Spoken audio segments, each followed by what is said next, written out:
Fala pessoal, tudo certo? Danilo Martins aqui hoje para mais um vídeo, hoje com os palpites para este sabadão de muito futebol, inclusive seleção brasileira em campo contra o Marrocos, primeiro dia com 3 jogos, se a gente contar o jogo começar 1h da manhã entre Austrália e Turquia, vamos ter aí 4 partidas, né, neste sabadão, então é um dia de muita ação, de conhecermos como a nossa seleção tá de fato em campo, né, tá de fato jogando, e é isso, tá? Então vamos lá começar com as nossas análises deste sabadão. Antes disso, vamos falar sobre o empate do Canadá com a Bósnia que começou a partida vencendo, após o gol não jogou mais nada se a gente for ver, o Canadá dominou a partida e eu gostei muito da exibição do Canadá, um time que realmente tem muita noção ofensiva, careceu um pouco ali de força até o Kyle Lowry entrar e fazer o gol, mas é um time que tem um lateral muito boa, que é o Lairea, né, que falam. Tem o Larry na frente, tem o Jonathan David, que não foi tão bem hoje, mas é um cara que pode crescer. Tem o Miller, né, Liam Miller, que joga na ponta esquerda e é um cara com muita qualidade técnica também. E do lado da Bósnia, aquele time pesado. Como foi a Tcheca, é um pouquinho melhor a Bósnia, mas ainda assim é um time fraco na minha visão. Então o Canadá, se ele tiver a volta do Bombito, do Davis, pode ser uma seleção que até vá um pouco mais longe na Copa do Mundo. Gostei do Canadá, beleza? O jogo dos Estados Unidos não começou ainda, então não tenho como palpitar, como falar, na verdade, sobre como foi a partida. Nossa bet no Canadá bateu, hein, no Kolasinac. Over 1,5 desarmes, muito por conta do placar, o Buchanan desceu bastante, rabiscou bastante e com isso saiu aí também os desarmes do Kolasinac. Começando com o primeiro jogo de sábado, Catar e Suíça, 16 horas. Um duelo onde eu vejo aí o Catar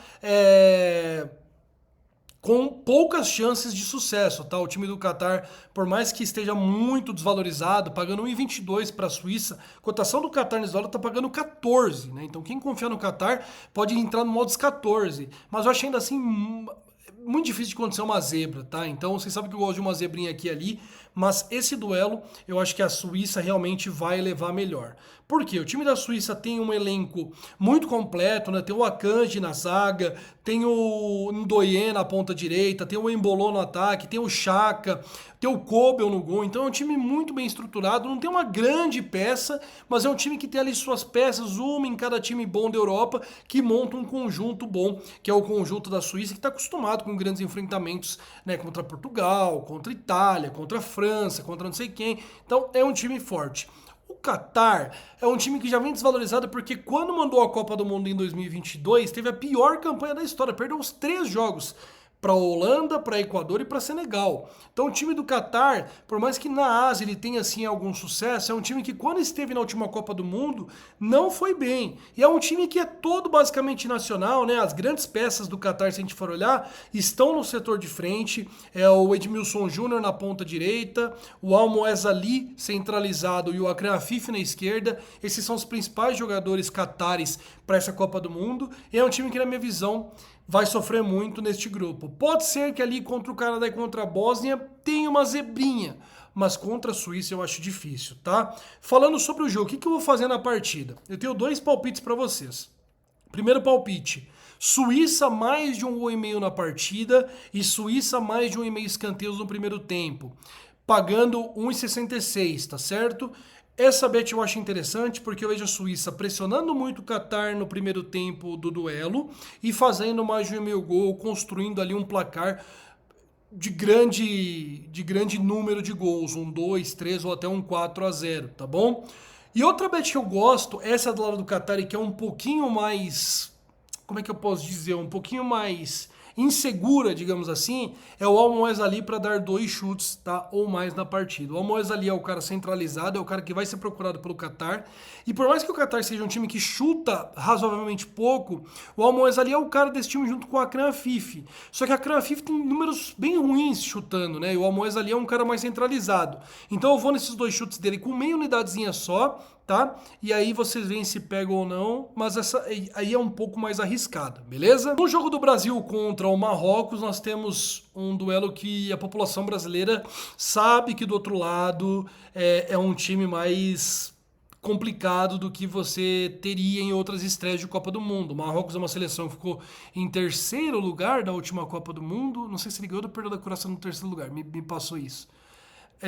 O Marrocos é um time que vem do título da Copa da África, só que tem um ponto que ajuda o Brasil. Duas lesões que ajudaram o Brasil a ver o Marrocos mais enfraquecido. O Aguerd foi lesionado e cortado, e o Eza, né, o Ezzalzouli, né, Ezzalzouli do Marrocos também foi cortado, essa que foi a principal baixa da equipe. Mas o Brasil também teve um monte de baixa, né, se a gente for olhar. Então, né, o Wesley, por exemplo, o Éder Militão que não foi convocado. Então, são dois times que têm sim suas baixas do Brasil, talvez uma das seleções mais prejudicadas da Copa do Mundo por conta de desfalques. Uma coisa que eu gostei aqui, que eu vou deixar rapidinho, é o over 1,5 do Matheus Cunha, só que ele tá 1,44. Eu peguei 1,61. Se você quiser juntar com alguma coisa, esse over 1,5 chutes do Matheus Cunha a 1,44, ele é interessante para você combinar com alguma outra coisa. Agora, para vocês aqui, eu vou deixar um palpite que é o Raimi, né? Sofiane Raimi, ele joga no Al Ain dos Emirados Árabes.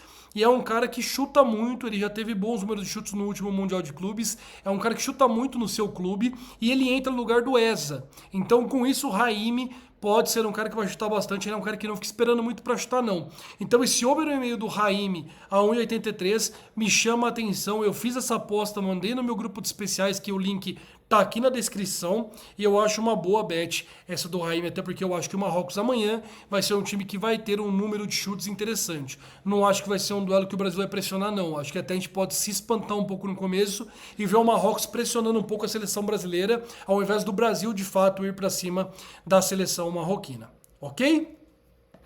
Haiti e Escócia, 22 horas. É um duelo perigoso para a Escócia, porque o Haiti demonstrou uma certa força em jogos amistosos. Quando fez 4-0 na Nova Zelândia, todo mundo falou assim, uau, esse Haiti é bom e tudo mais. Mas aí depois o Haiti perdeu para o Peru por 2-1, saindo na frente. Quando saiu na frente, todo mundo falou, nossa, esse Haiti vai dar trabalho e tudo mais. Aí tomou uma virada, já deram uma baixada no ânimo no Haiti. Agora sim, o Haiti não é um time tão fraco, né? Se a gente for olhar, o Haiti tem o Adé na zaga, que é um jogador da LDU que tem uma capacidade boa. Tem o Bellegarde, que joga no Wolverhampton, que é um cara que joga na Premier League. Tem o Isidore do Sunderland, que joga na Premier League. Tem o Pierrot e o Nazon, eles se intercalam aí sobre quem vai ser o atacante, que são bons jogadores também. Então, assim, tira essas peças, é um time bem comum. Mas ainda assim tem seus recursos e é um time muito físico. Então é bom tomar cuidado com esse Haiti. Não é o mesmo time de anos e anos passados, onde o Brasil, por exemplo, ganhou do Haiti de 7-1, acho, numa Copa América há 10 anos atrás. Então, bom tomar cuidado com esse Haiti. Ainda assim, eu vou recomendar para vocês aqui a vitória da Escócia pagando 1,60. O time da Escócia, se a gente comparar com o Haiti, é um time mais técnico, é um time acostumado com o UEFA. Tem o Shankland no ataque, que vem do Hearts, que foi campeão do campeonato escocês.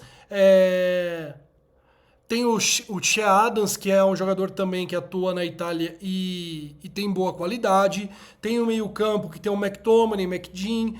Então, assim, é um time que... O Robertson também, que é um grande nome. Então, é um time que tem muito mais recursos, tanto no time todo falando, quanto de capacidade técnica, melhores que o Haiti. E eu acho que o pessoal se emociona um pouquinho com o Haiti e subiu um pouco com a Escócia. Eu vou recomendar para vocês aqui a vitória da Escócia, pagando ali por volta de 1,60, 1,57.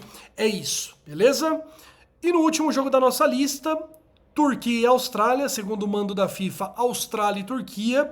Esse duelo aqui é o que tá todo mundo também esperando para ver como é que vai ser essa Turquia, porque da Austrália o pessoal não espera muita coisa. O time da Austrália ele é um time bem limitado, né? Ele pode passar de fase porque o grupo dele é Estados Unidos, Paraguai, Turquia e Austrália. Então, por mais que sejam 3 adversários duros, são 3 adversários ao mesmo tempo medianos para a Austrália. E isso pode ser uma coisa que conta muito para uma passagem de fase dos australianos. Né, o grande nome da Austrália aqui que a gente tem é o Irvine, que joga no St. Pauli, ou o goleiro Ryan, né, que já teve passagens aí na Europa. Inclusive deve estar na Europa ali por volta de... Não, agora está no Levante, desculpa, é verdade, está no Levante. Então, assim, de resto é um time que tem algumas peças na Europa, mas não chama atenção. Já o time da Turquia é um time que tem muita intensidade de ataque, é um time que, por exemplo, meteu 13 chutes jogando contra a Espanha, que é um time que pressiona muita gente há tempos atrás. Tem o Arda Güler, tem o Coxo, tem o Çalhanoğlu, Tem o Baris Yilmaz, tem um outro jogador que tá me fugindo aqui também, mas enfim, é um time que se a gente olha, a gente vê, pô, esse time aqui é melhor que o da Austrália, né?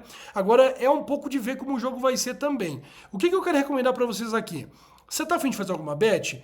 Pega a Turquia para ganhar no pré-live. Agora, se você quiser esperar, ver o jogo um pouco mais rolar e tudo mais, espera talvez ao menos 0,25 da Turquia, espera uma possível zebra da Austrália, pega o dupla chance da Turquia também, pode ser uma boa. Agora, se eu me posicionar alguma coisa aqui nesse duelo, eu acho que eu vou esperar um pouco ao vivo, vai ser na Turquia, porque esse time é muito bem ajeitado e eu acho que assim como em 2002, a gente tem chance de ver a Turquia chegando longe. Acho que não para semifinal como foi em 2002, mas para umas quartas, oitavas de final, acho que a Turquia tem muito potencial de figurar entre essas fases da competição. Beleza?